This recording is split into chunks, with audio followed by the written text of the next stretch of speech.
پرانے زمانے کی بات ہے جب ایک چھوٹے سے گاؤں میں ایک آدمی رہتا تھا جس کا نام قاسم تھا۔ قاسم اپنے گاؤں میں بہت بدنام تھا۔ وہ لوگوں سے جھوٹ بولتا، چوری کرتا اور غریبوں کو تنگ کرتا تھا۔ اس کے پاس بہت دولت تھی مگر دل میں رحم نام کی کوئی چیز نہیں تھی۔ لوگ اس سے ڈرتے تھے اور اس سے دور رہنے کی کوشش کرتے تھے۔ قاسم کا گھر گاؤں سے تھوڑی دور ایک بڑے باغ کے درمیان تھا۔ باغ میں پھلوں کے درخت تھے جن سے وہ اپنے لیے پھل توڑتا مگر کسی کو کبھی ایک پھل بھی نہیں دیتا۔ اگر کوئی بچہ بھی اس کے باغ سے گزر جاتا تو قاسم اسے بہت ڈانٹتا اور کبھی کبھی مارتا بھی تھا۔ اس کے سخت مزاج کی وجہ سے اس سے کوئی دوستی نہیں کرتا تھا۔ ایک دن رمضان کا مہینہ شروع ہوا۔ گاؤں میں بہت خوشیاں تھیں۔ لوگ روزے رکھنے کی تیاری کر رہے تھے۔ مسجد میں چراغ جل رہے تھے اور بچے خوشی سے ادھر ادھر دوڑ رہے تھے مگر قاسم کو کسی تہوار سے کوئی لگاؤ نہیں تھا۔ وہ ہمیشہ کی طرح اپنے گھر میں اکیلا بیٹھتا تھا اور اپنے پیسے گن رہا تھا۔ گاؤں والے روزہ رکھتے، نماز پڑھتے اور ایک دوسرے کے ساتھ افطاری کرتے۔ قاسم یہ سب دور سے دیکھتا اور ان کی خوشیوں کا مذاق اڑاتا۔ وہ سوچتا تھا کہ روزہ رکھنا بے وقوفی ہے اور اللہ کی عبادت کرنا وقت کا ضیاع ہے۔ اس کے لیے دنیا میں بس پیسہ ہی سب کچھ تھا۔ قاسم ہر روز گاؤں جاتا اور لوگوں سے زیادہ سود پر قرض وصول کرتا تھا۔ جب کوئی غریب آدمی پیسے نہیں دے پاتا تو وہ اس کی چیزیں چھین لیتا یا اسے اور زیادہ مشکل میں ڈال دیتا۔ لوگ اس سے نفرت کرتے تھے مگر مجبوری میں اس سے قرض لیتے تھے۔ قاسم کو لوگوں کی پریشانی دیکھ کر خوشی ہوتی تھی۔ ایک شام جب قاسم اپنے گھر لوٹ رہا تھا اس نے رستے میں ایک بوڑھی عورت کو دیکھا۔ وہ عورت بہت کمزور اور بیمار لگ رہی تھی۔ اس کے ہاتھ میں ایک چھوٹی سی روٹی تھی جو شاید اس نے افطاری کے لیے رکھی تھی۔ قاسم نے غصے سے اس کی طرف دیکھا اور آگے بڑھ گیا لیکن چند قدم چلنے کے بعد قاسم کو اچانک ایک آواز سنائی دی۔ وہ بوڑھی عورت گر گئی تھی اور درد سے کرا رہی تھی۔ قاسم نے پیچھے مڑ کر دیکھا لیکن رکا نہیں۔ وہ سوچتا رہا کہ یہ اس کا مسئلہ نہیں ہے مگر اس کے دل میں کچھ اجنبی سا احساس تھا جسے وہ سمجھ نہیں پا رہا تھا۔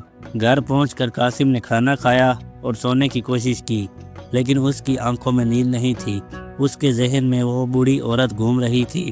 پہلی بار اس کے دل میں کسی کے لیے ترس کا احساس پیدا ہوا۔ وہ سوچ رہا تھا کہ شاید اسے اس کی مدد کر دینی چاہیے تھی۔ رات گہری ہوتی گئی اور قاسم کی بے چینی بڑھتی گئی۔ اس نے ایک عجیب خواب دیکھا جس میں وہ خود ایک تاریک کنویں میں گر رہا تھا اور کوئی اس کی مدد نہیں کر رہا تھا۔ خواب میں اس نے اس بوڑھی عورت کو بھی دیکھا جو اس سے کہہ رہی تھی جیسا کرو گے ویسا پاؤ گے۔ سویرا ہوا تو قاسم کو اپنی زندگی پہلی بار بے معنی لگی۔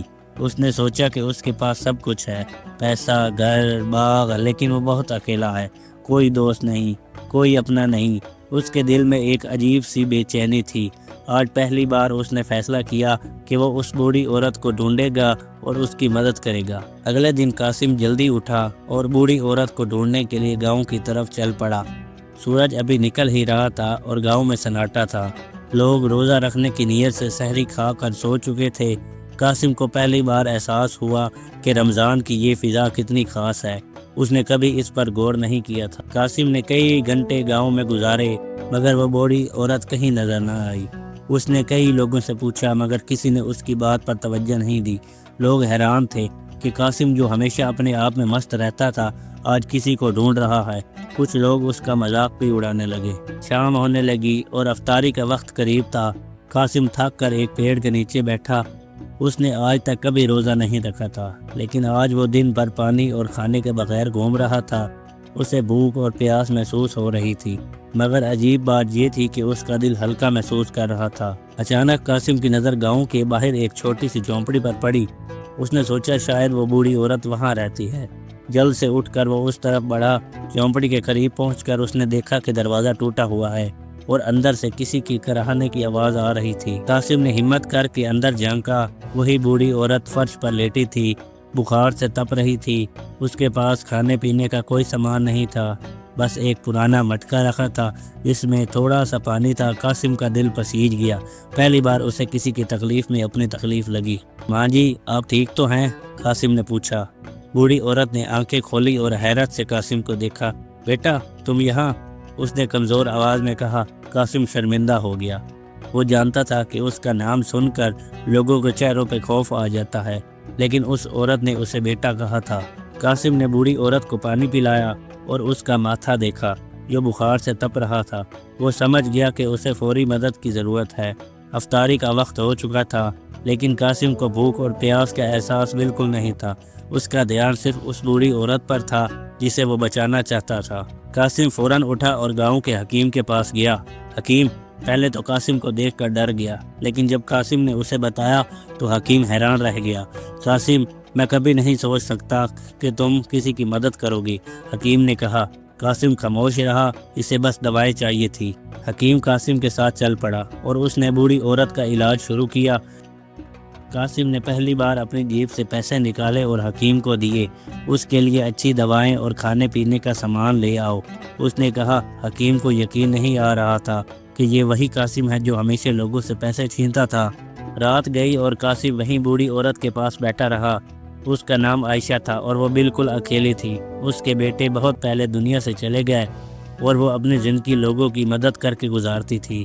قاسم نے سارے قصے سنے اور خاموشی سے سوچتا رہا کہ اتنی غریبی میں بھی عائشہ نے کبھی روزہ نہیں چھوڑا۔ اگلی صبح قاسم عائشہ کی جھونپڑی میں ہی سو گیا۔ جب اس کی آنکھ کھلی تو دیکھا کہ عائشہ نماز پڑھ رہی تھی۔ اس کی حالت کل سے بہتر تھی، مگر ابھی بھی کمزوری تھی۔ قاسم خاموشی سے بیٹھا اسے دیکھتا رہا، سوچنے لگا کہ اتنی غریبی اور بیماری میں بھی اس کا ایمان کتنا مضبوط ہے، جبکہ میں دولت کے باوجود کبھی اللہ کی طرف نہیں مڑا۔ بیٹا، تم یہاں پوری رات رہے؟ عائشہ نے نماز کے بعد پوچھا۔ قاسم نے سر ہلا دیا۔ ماں جی، آپ کی کیسی طبیعت ہے؟ اس نے پوچھا۔ بہتر ہے، اللہ کا شکر ہے، اور تمہارا بھی؟ عائشہ مسکرائی۔ قاسم کو عجیب سا احساس ہوا۔ اتنے سالوں میں کسی نے اس کا شکریہ نہیں کہا تھا، آج پہلی بار اسے اچھا لگا۔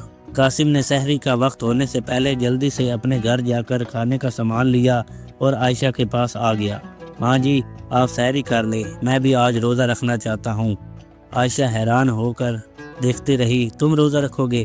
اس نے پوچھا۔ ہاں، مجھے کل سمجھ آیا کہ روزہ صرف بھوک پیاس کا نام نہیں ہے۔ بوڑھی عورت اور قاسم نے ساتھ سحری کی۔ قاسم کو پہلی بار کسی کے ساتھ کھانا کھاتے ہوئے سکون محسوس ہوا۔ پورا دن وہ بوڑھی عورت کے پاس رہا اور اس کی دیکھ بھال کرتا رہا۔ دوپہر میں بوڑھی عورت نے قاسم سے کہا، بیٹا، تم اتنے بڑے آدمی نہیں ہو جتنا لوگ کہتے ہیں۔ قاسم شرمندہ ہو گیا۔ ماں جی، میں نے بہت غلطیاں کی ہیں۔ شام کو افطاری سے پہلے قاسم گاؤں گیا تو لوگوں نے اسے دیکھ کر حیران ہوئے۔ وہ سیدھا اس غریب آدمی کے گھر گیا جس سے اس نے زیادہ سود پر قرض دیا تھا۔ آج سے تمہارا قرض معاف کیا اور یہ تھوڑے پیسے رکھو، اپنے بچوں کے لیے کچھ لے آؤ، قاسم نے کہا۔ غریب آدمی کی آنکھوں میں آنسو آ گئے۔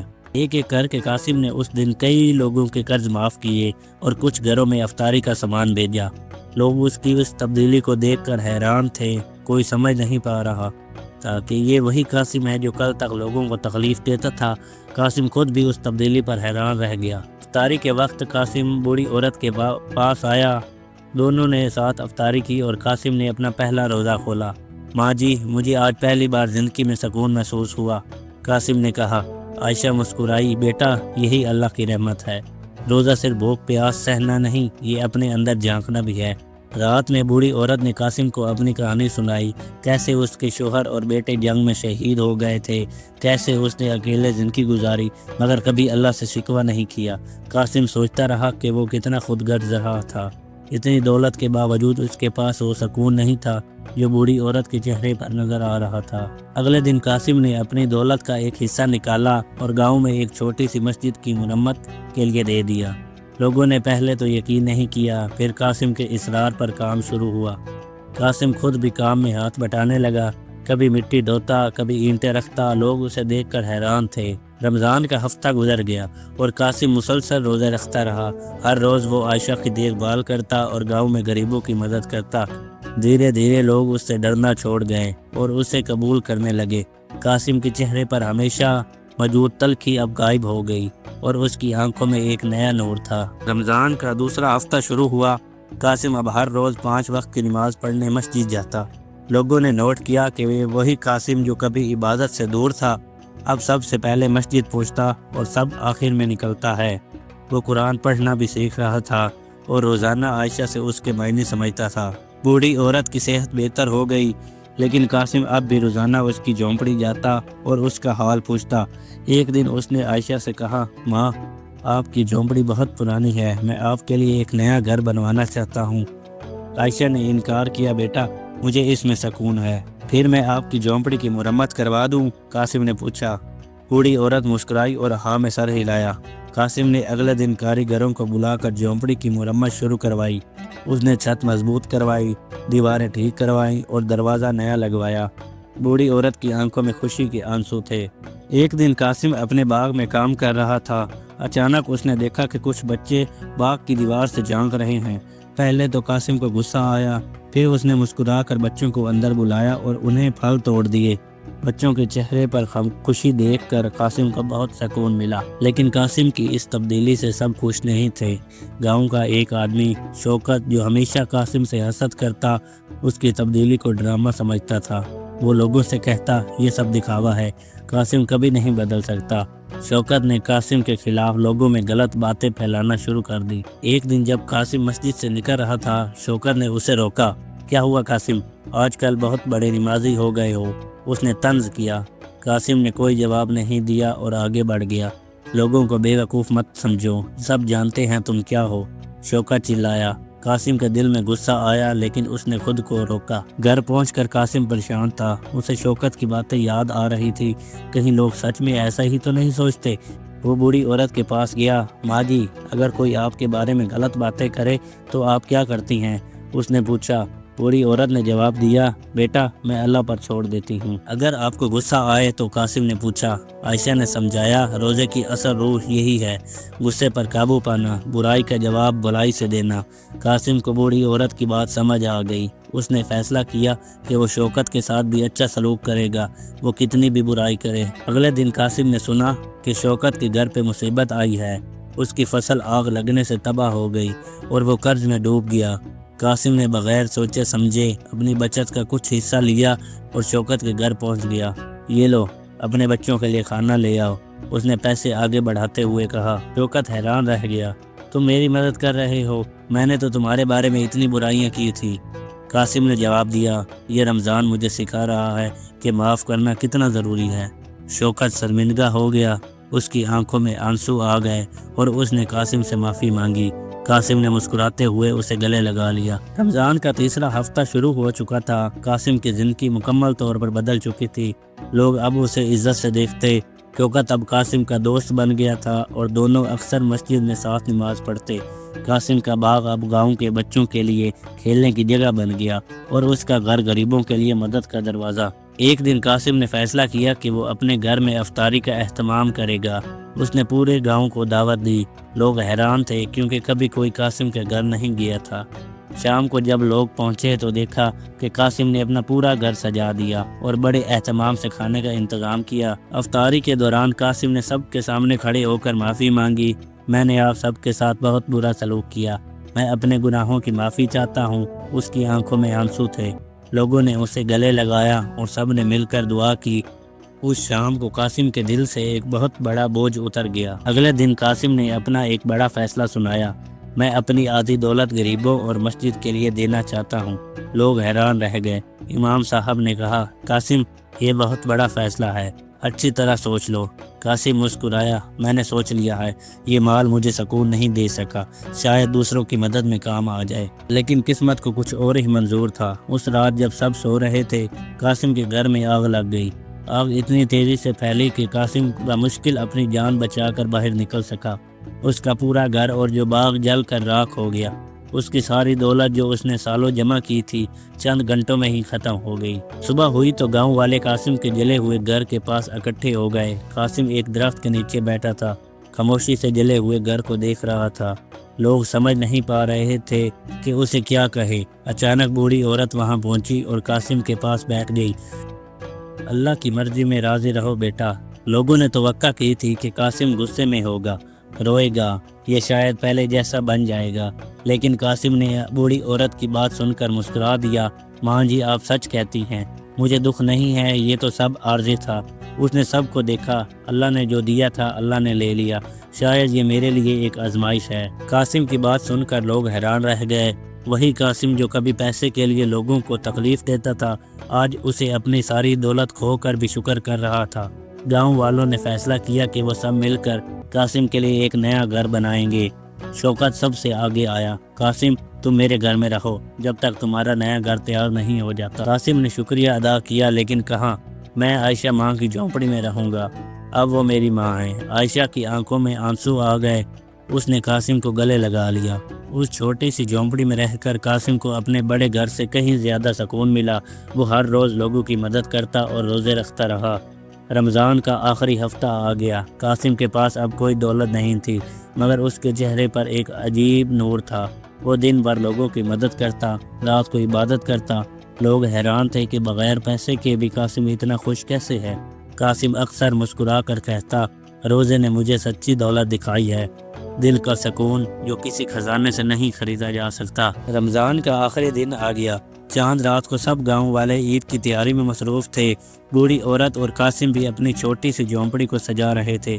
قاسم نے بوڑھی عورت سے کہا، ماں جی، میری زندگی میں پہلی عید ہے جس میں سچے دل سے منا رہا ہوں۔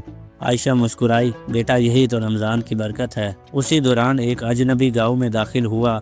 وہ ایک امیر تاجر لگتا تھا اور کئی نوکر اس کے ساتھ تھے۔ وہ قاسم کے بارے میں پوچھتا ہوا گاؤں میں گھومنے لگا۔ لوگوں نے اسے بوڑھی عورت کی جھونپڑی کا راستہ دیا۔ اس اجنبی کے چہرے پر عجیب سی مسکراہٹ تھی، جیسے اسے کوئی بڑی خبر معلوم ہو۔ اجنبی جب بوڑھی عورت کی جھونپڑی پہنچا تو قاسم باہر کھڑا تھا۔ اجنبی نے قاسم کو دیکھتے ہی کہا، کیا آپ قاسم ہیں؟ قاسم نے حیرانگی سے سر ہلا دیا، میں آپ کے چچا کا بیٹا ہوں، آصف۔ آپ کے چچا انتقال کر گئے، انہوں نے اپنی ساری جائیداد آپ کے نام کر دی ہے۔ قاسم حیرت سے سن رہا تھا۔ اس کے چچا بہت امیر تھے اور دوسرے شہر میں رہتے تھے۔ قاسم نے کبھی ان سے ملاقات نہیں کی تھی۔ آصف نے بتایا، آپ کے چچا نے آپ کے والد سے وعدہ کیا تھا کہ وہ آپ کا خیال رکھیں گے۔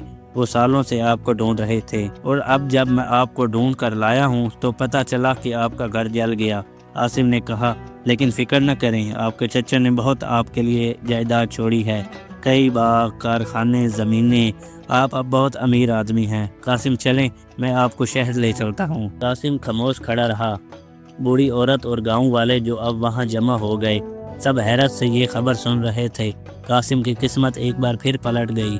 پہلے وہ امیر تھا مگر غرور میں ڈوبا ہوا تھا، پھر غریب ہوا مگر دل امیر ہو گیا، اور اب وہ دوبارہ امیر ہونے جا رہا تھا۔ آصف قاسم کا جواب سننے کے لیے منتظر تھا۔ تو قاسم، کیا آپ میرے ساتھ شہر چلیں گے؟ قاسم نے ایک لمبی سانس لی اور بوڑھی عورت کی طرف دیکھا، پھر گاؤں والوں کی طرف دیکھا جن کے ساتھ اس نے پچھلے کچھ ہفتوں میں اتنا پیار پایا تھا۔ آصف بھائی، میں آپ کا شکر گزار ہوں، لیکن میں یہاں سے نہیں جاؤں گا۔ سب حیران رہ گئے۔ آصف نے پوچھا، لیکن یہاں آپ کے پاس کچھ نہیں اور وہاں آپ بہت امیر ہوں گے۔ قاسم مسکرایا، میرے پاس سب کچھ ہے، ایمان، سکون اور اپنے لوگ۔ میں نے سیکھ لیا ہے کہ اصل دولت کیا ہے۔ میں اپنی چچا کی جائیداد سے جو حصہ مجھے ملتا ہے وہ اس گاؤں میں مسجد، سکول اور ہسپتال بنوانے میں استعمال کرنا چاہتا ہوں۔ آصف قاسم کی بات سن کر حیران رہ گیا۔ اس نے قاسم کو غور سے دیکھا، پھر مسکرایا، آپ کے چچا ہمیشہ کہتے تھے کہ آپ میں ان کے بھائی کی روح ہے، وہ بھی ایسے ہی فیاض دل انسان تھے۔ آصف نے قاسم کو گلے لگایا، میں آپ کا فیصلہ مانتا ہوں اور آپ کی مدد ضرور کروں گا۔ عید کے دن پورا گاؤں بوڑھی عورت کی جھونپڑی کے سامنے جمع تھا۔ قاسم نے سب کے سامنے اعلان کیا، آج سے ہم ایک نئے گاؤں کی بنیاد رکھیں گے۔ یہاں کوئی غریب نہیں ہوگا، کوئی بھوکا نہیں سوئے گا۔ لوگوں کی آنکھوں میں خوشی کے آنسو تھے۔ عائشہ قاسم کو دیکھ کر مسکرا رہی تھی۔ ایک گنہگار کا روزہ اللہ کو اتنا پسند آیا کہ اس نے پوری زندگی ہی بدل دی۔